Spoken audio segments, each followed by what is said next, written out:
Switching gears, switching beers. Toot toot. All right. This next brew, it's another Rogue Brewing Company. It's the Hazelnut Brown Nectar Ale with natural hazelnut flavor. I like natural nuts. It's a 2011 and a 2012 gold medal specialty beer winner. So we're drinking award-winning beer right now. What happened in 2013, though? That's a good question. I don't like that. We might have to find that beer later on. Right. Man, maybe we should go after the specialty beer winners. Whose name is signed on this? He's the brewmaster. John C. Moist. John C. Moist. Johnson Moist. We're children. Yeah, Moist we grow Johnson. up. All right. Here we go. Let's crack them open. All right. Oops. Missed. There we go. All right, lads. Here. Enjoying the color of this. There you go. Oh, that's good. Yeah, Jesus. I'm not a big coffee guy, but I really like hazelnut. I'm not sure how coffee's related, but go ahead. Because anytime I've had like hazelnut, it's been in like coffee. a coffee It's type very product. Common coffee flavoring. Yeah. So, and I always enjoy that, and that was a good choice in this beer. Yeah. To Feel go bad with for all you hazelnut listening. Because you can't enjoy this. Well, that's why you are listening. Because you hear this, you get recommendations, then you go out and you buy it yourself. Right. Buy these two beers. Yeah. That's it. These are both highly recommended. I'm going to go straight up 5 with this one. 5 as well. 5 all around. Yeah.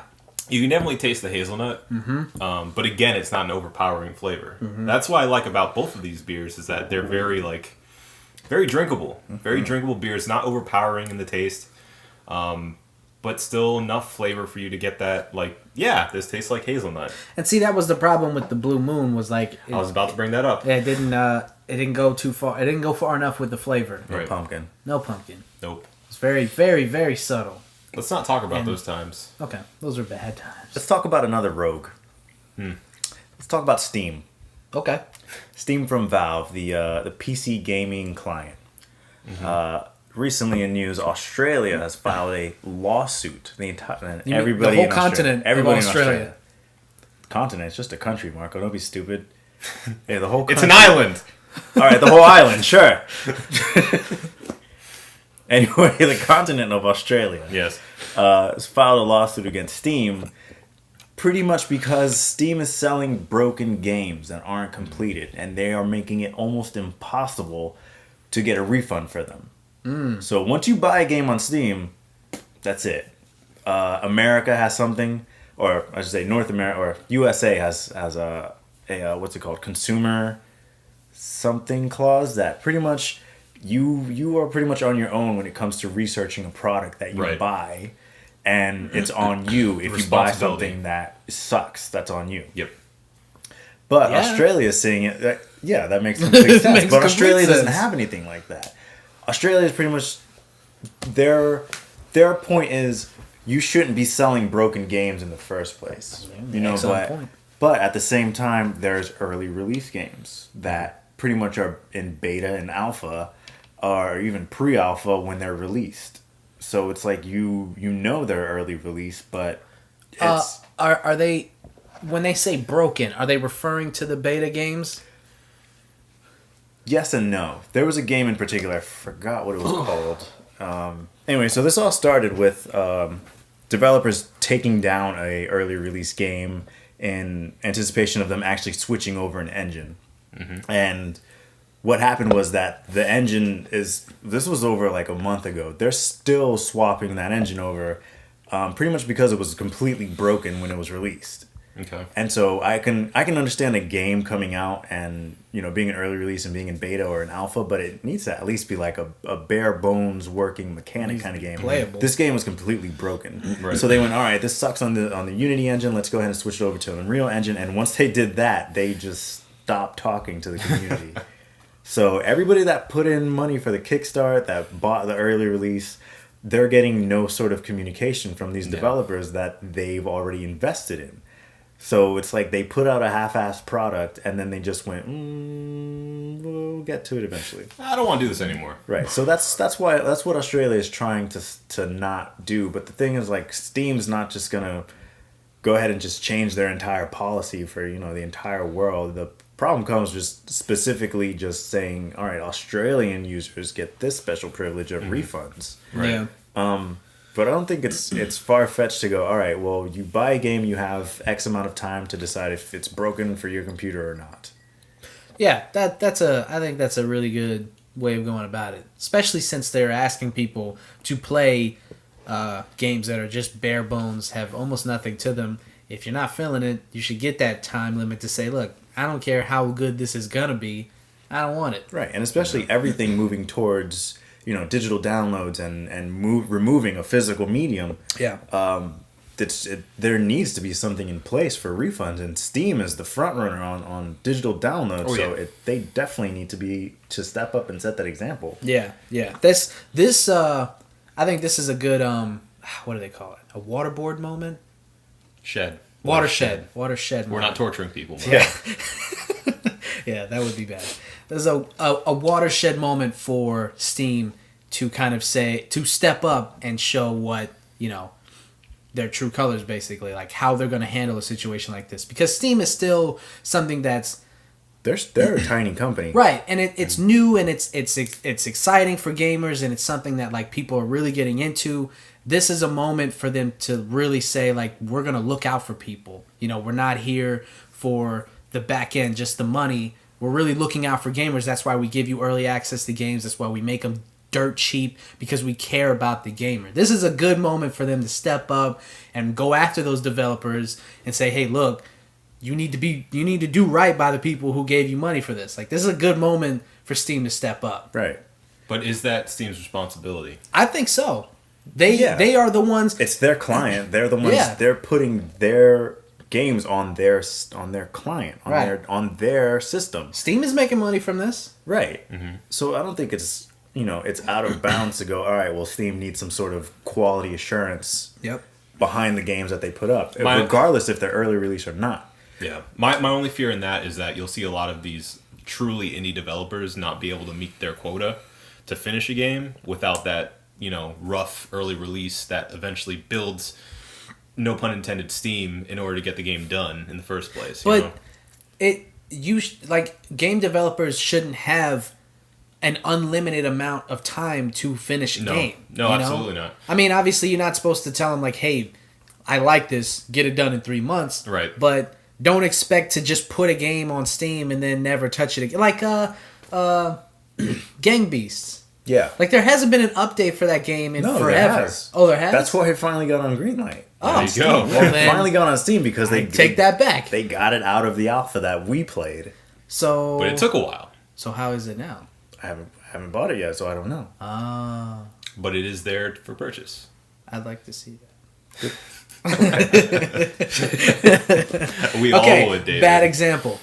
But there are games that you've shown me that like have they sat sit in that. early release or early access for months, and it's right. not okay. But at the same time, it's like, well, the game works, Right? And they do give you early access to the game. There's so a core here that we can still have fun with. like Broforce. I don't know if that's still in early access or it's finally done. But when we first got it, it was way before it was actually like a big thing. Yeah.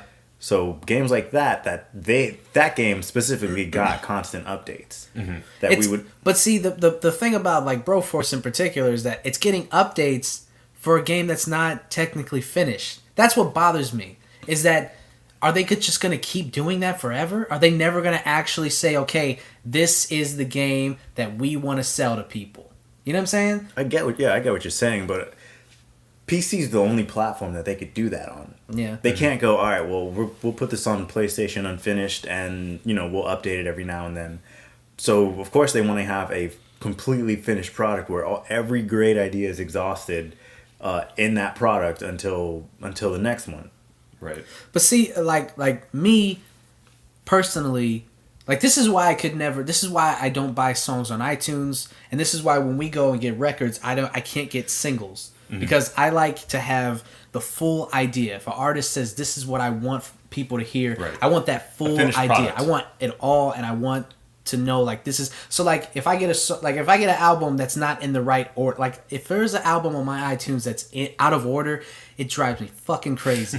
So I have to put it in order because I have to know, like, this is how the artist intended me to hear this. Right. And the same goes for, like, a game like Broforce, for instance. I want to know, is this the game that the developers want us to play, or are they still tinkering with it? Because if, like, you know, it's an awesome game, but if there's more to it, I want that. I want what else they're going to give to us. I don't want constant updates. Right. I want the idea, the fully realized idea of the game. Well, nowadays you're getting constant updates anyway. In a finished but I product. mean, it's...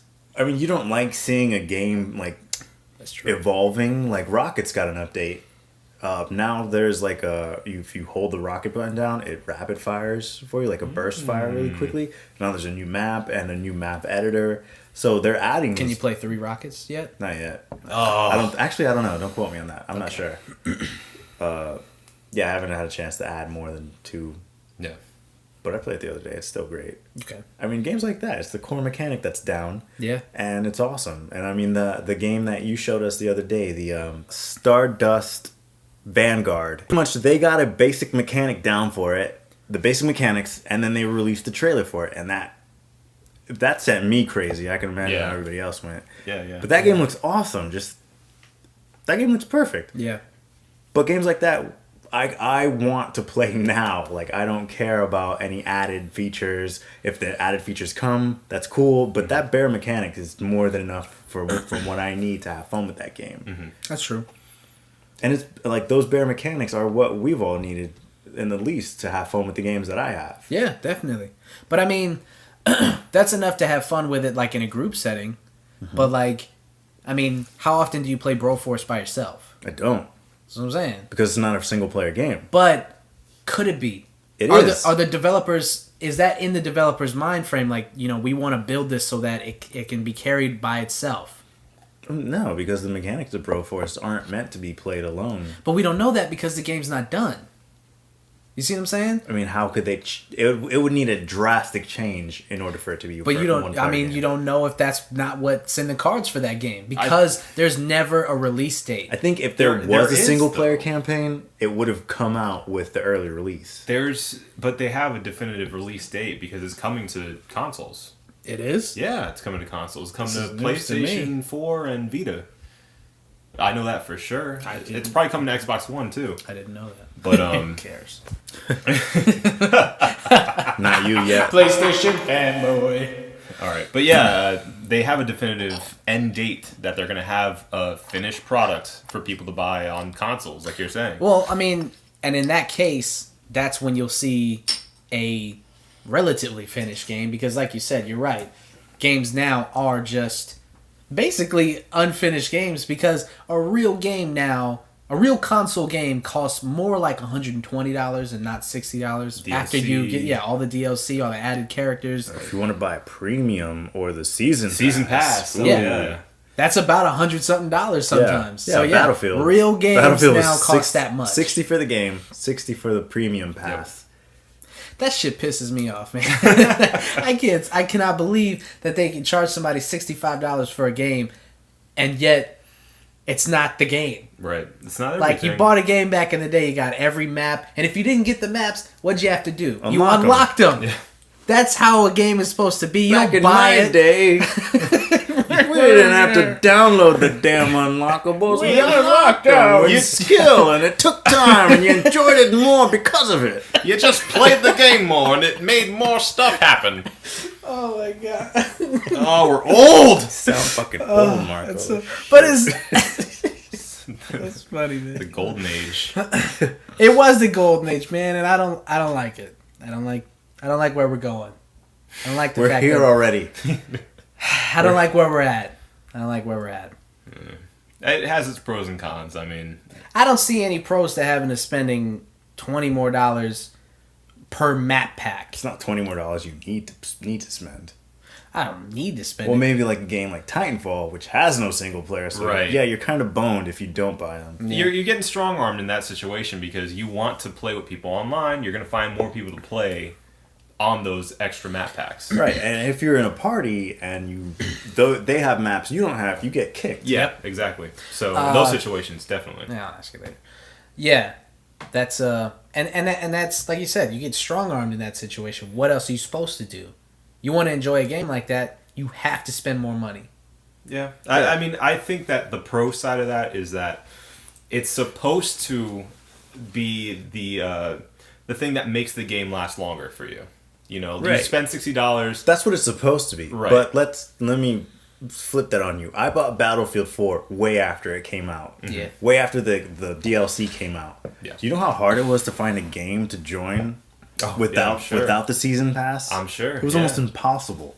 Yeah. I had to buy the season pass in order to play it online. Battlefield and Call of Duty are both games that are heavily focused on that sort of season pass, DLC, map packs, all that you need. It's all very cool. I'm Yeah. not complaining. I'm just saying I couldn't play it online Right. without doing that. You know, I wouldn't be so upset if they made the games cheaper. Like if the game started off at like $40-$30 and then I had to spend 20 for more map packs. You know, I'm seeing that now. That Steam new releases are at least $20 cheaper. And I mean that would make more sense to me than charging me so much money for a game and then charging me the same amount to play the game again. Like Sniper Elite 3, I think Yeah. that's $40. Grid Autosport was $50. Dead Rising 3 is at $40, I think. Right. Don't quote me on that. And let's back up on all this. All these digital-only games should be cheaper. Oh yeah, Yeah, there's no reason why So- they should not be. Yeah. I mean, from the start, these games should be cheaper. And then if they're not complete experiences, they should be even cheaper than that. Yep. So, Yep. but the game developers' excuse is that you're getting a full experience with the core product. We only add the DLC for added content if you want to dabble in it. Yeah. That's not added content. That's the full game that you're giving to us in pieces. What burns me up the most are day one DLCs. Yeah. Because you know what that is? That's the DLC. Like if you had a physical disc, it's already on the Right. disc. Disc unlocked DLC. You're just paying for the unlock. Right. Which is like you bought it. Yeah, it's there. You have it. Yeah. But you have to spend money for access to something that you already have. Yeah. I think the first big one was in Mass Effect 3. They had that day one DLC. Yeah. It's bullshit. It's garbage, It's man. fucking bullshit. Yeah. Man, you think they'd be loving the gamers because we're the ones, supporting them. But It's about money. It's a business. You know, any way that they can make more money, that's what they're going to do. Yep. So, bottom line, but, with this new influx of indie developers, I feel like we're seeing a bit more of leniency as far as payments and, how much you're going to spend on a game digitally, especially. So I'm, you say that you're not so happy with the way things are going with these, half-finished games and stuff, but I see the plus side of it. I see the bright side of cheaper games, fun games, quality games, but you're able to find your niche and choose whatever you want to do for $10, $15, yeah, $20, these whatever. games I just bought, that Lethal League, $15. More than glad with my purchase. That shit is fun. The Velocity X2 or 2X, whatever it is, $15 or free. free on PS Plus. Right. Like, that's an awesome game, addictive, awesome game. Yeah, a lot more polished than the first one. I like it a lot more. Yeah. Yeah. Okay. Pros and cons. So is life. Yeah. So is life. And yeah, that's where we're gonna wrap this bitch up. This has been the One Baron Podcast. My name is Mr. Dupa. Adam Obesius Rodriguez, Drunk Dave Romero. Thank you guys for listening. Have a beautiful evening. Bye, guys. Bye.